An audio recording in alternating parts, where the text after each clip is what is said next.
பாலியல் குற்றவாளியா ஒரு நீதிமன்றத்தால் தீர்ப்பு கொடுக்கப்பட்டு 10 வருஷ கடூழிய சிறை தண்டனை விதிக்கப்பட்டிருந்த ஒரு பிக்குவுக்கு, ஒரு விகாரைக்கு பொறுப்பாக இருந்த பிக்குவுக்கு விதிக்கப்பட்டிருந்த சிறை தண்டனையை இன்றைக்கு மேன்முறையீட்டு நீதிமன்றம் ரத்து செய்திருக்கு. அபராதம் விதிக்கப்பட்டிருந்தது. 10 வருஷ கடூழிய சிறை தண்டனை விதிக்கப்பட்டிருந்தது.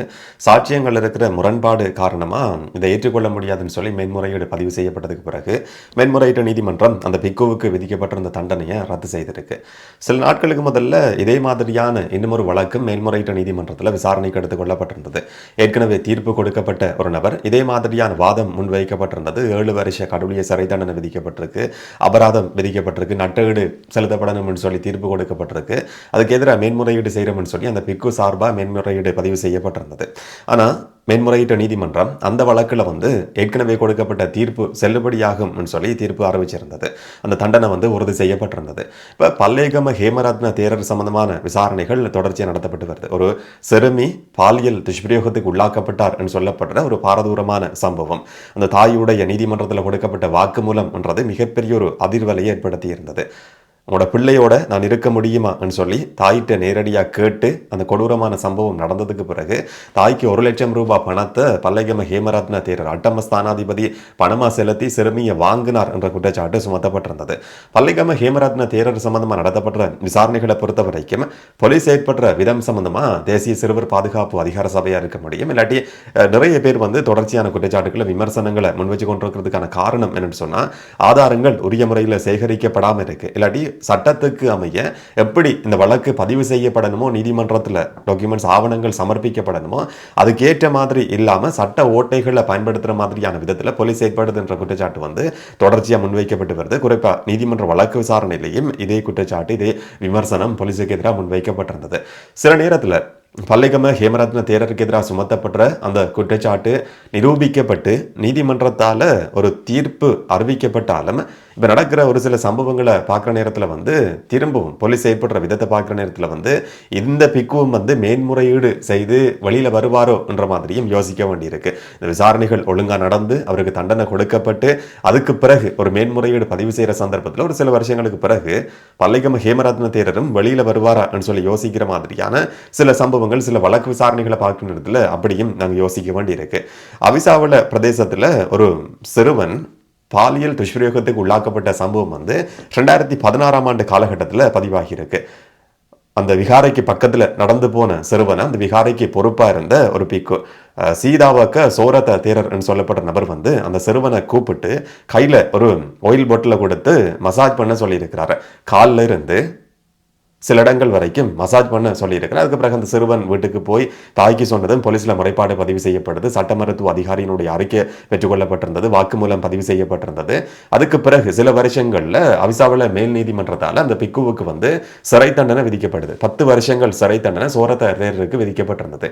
அதுக்கு பிறகு மேன்முறையீட்டு நீதிமன்றத்தில் இந்த வழக்கு விசாரணைக்கு எடுத்துக்கொள்ளப்பட்ட சந்தர்ப்பத்தில் இல்லை சாட்சியங்களில் சில குளறுபடிகள் இருக்கு, முன்னுக்கு பின் முரணான சாட்சியங்கள் அந்த சிறுவனால் கொடுக்கப்பட்டிருக்கு. சிறுவனுடைய ஆரம்ப வாக்குமூலத்திலையும் சட்ட மருத்துவ அதிகாரியினுடைய சாட்சியம் வாக்குமூலத்திலையும் அறிக்கைகளையும் அதுக்கு பிறகு நீதிமன்ற வழக்கு விசாரணையில் சமர்ப்பிக்கப்பட்டிருக்கிற வாக்குமூலங்களையும் சில முரண்பாடுகள் இருக்குன்னு சொல்லி சோரத்த தேரர் சார்பா ஒரு பிக்கு சார்பா முன்னிலையான சட்டத்தரணி ஒரு வாதத்தை முன் வச்சிருந்தார்.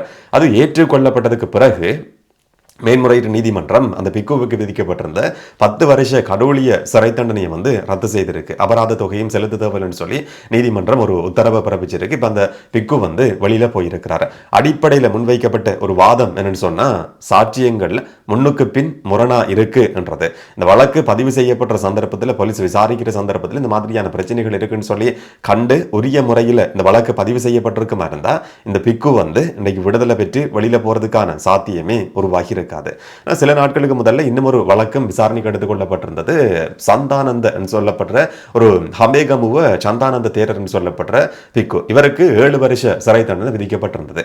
ஒரு சிறுவனை அந்த சிறுவண்ட பெற்றோர் அம்மாவும் அப்பாவும் விகாரைக்கு ஒப்படைக்கிறாங்க. துறவர வாழ்க்கைக்குன்னு சொல்லி சிறுவர்கள் சின்ன வயசுல ஒப்படைக்கப்படுறது சாதாரணமானது, வளமையானது. அதே மாதிரி அனுராதபுரத்தில் ஹம்பேகமுவ சந்தானந்த தேரருக்கும் ஒரு சிறுவன் 9 வயதான சிறுவன் துறவர வாழ்க்கைக்குன்னு சொல்லி ஒப்படைக்கப்படுறான். அப்படி ஒப்படைக்கப்பட்டு அடுத்த நாள்ல அந்த சிறுவன் அந்த பிக்குவால சந்தானந்த பிக்குவால பாலியல் துஷ்பிரயோகத்துக்கு உள்ளாக்கப்பட்டான் என்றது தெரிய வருது. அதுக்கு பிறகு இதை பற்றின விசாரணைகள் தொடர்ச்சியாக நடந்து கொண்டிருந்தது.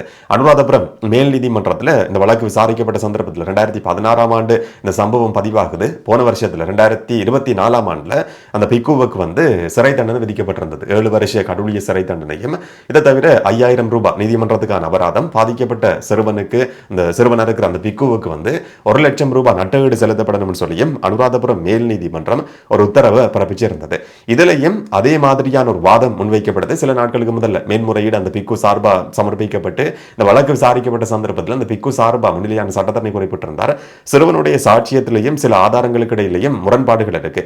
ஆரம்ப நாளில் குறிப்பிட்ட சாட்சியம் வாக்குமூலம் வித்தியாசமா இருக்கு, சட்ட மருத்துவ அதிகாரியினுடைய அறிக்கை வித்தியாசமா இருக்கு. அதுக்கு பிறகு பதிவு செய்யப்பட்ட வீடியோ சாட்சியம் வீடியோ ரெக்கார்ட் பண்ணி சாட்சியம் பதிவு செய்யறது வளமையானது. அந்த வாக்குமூலத்தில் வித்தியாசமான தகவல்கள் சொல்லப்பட்டிருக்கு.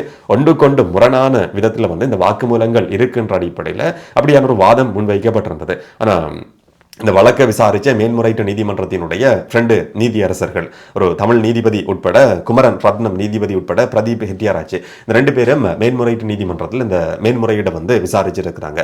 அனுராதபுரம் மேல் நீதிமன்றம் உரிய முறையில் இந்த வழக்கை விசாரிச்சிருக்கு. சாட்சியங்கள்ல சில முரண்பாடுகள் இருக்கிறதா சுட்டி காட்டப்பட்டிருந்தாலும் கூட ஏற்கனவே அனுராதபுரம் மேல் நீதிமன்றத்தினுடைய தீர்ப்பு ஒழுங்கா விசாரிக்கப்பட்டதுக்கு பிறகுதான் அந்த தீர்ப்பு கொடுக்கப்பட்டிருக்கு. அந்த தீர்ப்புல தலையிடுறதுக்கு நாங்கள் விரும்பல என்ற அடிப்படையில், சந்தேகத்துக்கு இடமில்லாம இந்த குற்றச்சாட்டு நிரூபணமாகி இருக்கின்ற அடிப்படையில் சந்தானந்த சொல்லப்பட்ட அந்த பிக்குவுக்கு ஏற்கனவே விதிக்கப்பட்ட 7 வருஷ கடூழிய சிறை தண்டனையை மேன்முறையீட்டு நீதிமன்றம் சில நாட்களுக்கு முதல்ல உறுதி செய்திருந்தது. இந்த 2 வழக்குகளும் கிட்டத்தட்ட ஒரே மாதிரியானது. ஒரு சிறுவன் பாலியல் துஷ்பிரயோகத்துக்கு உள்ளாக்கப்பட்ட சம்பவம், சாட்சியங்கள் பதிவு செய்யப்படுது, பெரிய அளவான வேற ஆதாரங்கள் சாட்சியங்கள் சொல்லி எதுவும் கிடையாது. அங்க முன்வைக்கப்பட்ட சட்ட ரீதியில் பயன்படுத்துறதுக்கு முயற்சி எடுத்த ஒரு ஓட்டையா இருக்கிறது என்னன்னு சொன்னா, சாட்சியங்கள் வாக்குமூலங்கள் முன்னுக்கு பின் முரணா இருக்கு என்ற வாதத்தை முன்வைக்கிறதுக்கான முயற்சி முன்னெடுக்கப்பட்டிருந்தது. ஒரு வழக்குல சந்தேகத்துக்கு இடமில்லாம நிரூபணமாகி இருக்கின்ற அடிப்படையில் அந்த தண்டனை திரும்பவும் உறுதி செய்யப்பட்டிருக்கு. இன்னும் ஒரு வழக்குல அந்த தண்டனை ரத்து செய்யப்பட்டிருக்கு. இப்ப பல்லேகம ஹேமரத்ன தேரர் சம்பந்தமான விஷயத்துக்கு நாங்க வருவோம். இந்த விசாரணைகள் தொடர்ச்சியாக நடந்து கொண்டிருக்கு. ஏற்கனவே போலீஸ் மேல முன்வைக்கப்பட்ட ஒரு விமர்சனம் என்று சொன்ன, இந்த விசாரணை உரிய முறையில் விசாரிக்காம இருக்கு, ஆரம்பத்தில் கைது செய்யறதுலையும் ஒரு தாமதம் நிலவுனதுன்றது வரைக்கும் போலீஸ் செயற்படுற விதம் ஏற்றுக்கொள்ளக்கூடியது கிடையாதுன்றதான் எல்லாருமே தொடர்ச்சியா முன்வைக்கக்கூடிய விமர்சனம். போலீஸ் ஒரு முதற்கட்ட விசாரணையை நடத்தி இந்த டாக்குமெண்ட்ஸை சட்டமாதிபர் திணைக்களத்துக்கு அனுப்பி வச்சிருக்கு. எல்லாமே தங்கி இருக்கிறது நீதிமன்றத்தினுடைய கையில கிடையாது. இந்த விசாரணை நடத்தி கொண்டிருக்கிற போலீஸுக்கு ஒரு முக்கியமான பங்கு இருக்கு, சட்டமாதிபர் திணைக்களத்துக்கும் மிகப்பெரிய ஒரு பங்கு இருக்கு. அங்க இருக்கிறவர்கள் போலீஸ்லயும் உயரதிகாரிகளா இருக்கிறவர்கள் நிறைய பேர் லோயஸா சட்டத்தரணிகளா இருக்கிறாங்க. சட்டமாதிபர் திணைக்களத்துல சட்ட நிபுணத்துவம் பெற்ற நபர்கள் இருக்கிறாங்க. இப்ப எதிர்காலத்துல இந்த மாதிரியான சட்ட ஓட்டைகள் பயன்படுத்தப்படலாம் என்றதை தெரிஞ்சு கொண்டுதான் சில வழக்குகள் பதிவு செய்யப்படுதா என்ற சந்தேகத்தையும் இதுல முன்வைக்க வேண்டியிருக்கு. ஒரு பக்கம் பிக்குகள் சம்பந்தமான இந்த மாதிரியான சர்ச்சையான சம்பவங்களை நாங்கள் தொடர்ச்சியாக அடுத்தடுத்து கேள்விப்பட்டு கொண்டிருக்கிறோம். இன்னும் ஒரு பக்கம் அதிகமாக இந்த நாட்களில் பேசுபொருளாக மாறி இருக்கிறது நகைக்காக பணத்துக்காக நடத்தப்படுற சில கொலை சம்பவங்கள். மட்டக்களப்பில் சில நாட்களுக்கு முதல்ல மட்டக்களப்பில் பதிவான ஒரு சம்பவம், கணவன் மனைவி குடும்பமே கைது செய்யப்பட்ட சம்பவம் பதிவாகி இருந்தது. ஒரு பெண் கடத்தப்பட்டு நகைகள் கொள்ளையடிக்கப்பட்ட சம்பவம் பதிவாகி இருந்தது. மிகப்பெரிய ஒரு பரபரப்பை ஏற்படுத்தி இருந்தது. யாழ்ப்பாணத்தில் 87 வயதான ஒரு முதியவர் வெளிநாட்டில் சுவிஸிலிருந்து யாழ்ப்பாணத்தில் தன்னுடைய வீட்டில் தங்கியிருந்த தனியிருந்த சந்தர்ப்பத்தில் ஒரு கொள்ளை கும்பல் அந்த வீட்டுக்குள்ள நுழைஞ்சு அந்த முதியவர் கொலை செய்யப்பட்டு அங்கிருந்த நகைகள் பணம் திருடப்பட்ட ஒரு சம்பவம் இன்னும் ஒரு பரபரப்பை ஏற்படுத்தி இருந்தது. டிக்கோயா பிரதேசத்திலையும் அதே மாதிரியான சம்பவம் சில நாட்களுக்கு முதல்ல பதிவாகி இருந்தது. இன்றைக்கு அந்த 2 வயோதீப தம்பதியினுடைய சடலங்களும் நல்லடக்கம் செய்யப்பட்டிருக்கு. 2 பேரும் 80 வயதுக்கு மேற்பட்டவர்கள் தனியே ஒரு கடைக்குள்ள தங்கியிருந்த சந்தர்ப்பத்தில் ஒரு கொலை சம்பவம் பதிவாகி இருந்தது. இதுல குற்றம் சாட்டப்படுற 37 வயதான ஒரு நபர் பொகவந்தலாவ பிரதேசத்தில் கைது செய்யப்பட்டிருக்கிறார்.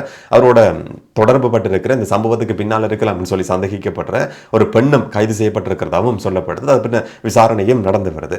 அவர்கள் கொள்ளையடிக்கப்பட்ட நகைகள் பறிமுதல் செய்யப்பட்டிருக்கு. ஆனால் இந்த சம்பவங்கள் அடுத்தடுத்து நாங்கள் கேள்விப்பட்ட இந்த மாதிரியான ஒரு சில சம்பவங்களை பொறுத்த வரைக்கும் ஒரு மனிதாபிமானம் இல்லாம ஒரு வயோதிபர்களை கொலை செய்யறது, பெண்களை கடத்துறதுன்னு சொல்லி சம்பந்தப்பட்டிருக்கிற நபர்கள் யாருன்னு சொன்னா திட்டமிட்ட குற்றச்செயல்களில் ஈடுபட்ட நபர்கள் கிடையாது.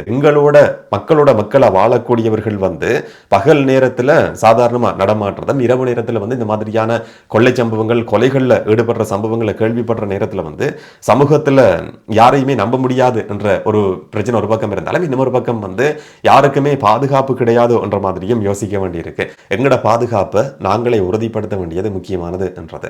இந்த சம்பவம் கடைசி சம்பவமாக இருக்க போகுதா, என்ன நடக்கும் என்றதை நாங்கள் பொறுத்திருந்து பார்க்கலாம். எல்லாரும் கவனமாக இருக்க வேண்டிய ஒரு காலகட்டம் என்றதை தான் இந்த மாதிரியான சம்பவங்கள் எங்களுக்கு உணர்த்துது. இதை பற்றி நீங்கள் என்ன நினைக்கிறீங்கன்றதை கமெண்டில் பதிவு செய்யுங்க. எல்லாரும் சேஃபாக இருங்க. இந்த மாதிரி வீடியோவில் இந்த மாதிரி தகவலோட நாங்கள் சந்திக்கலாம்.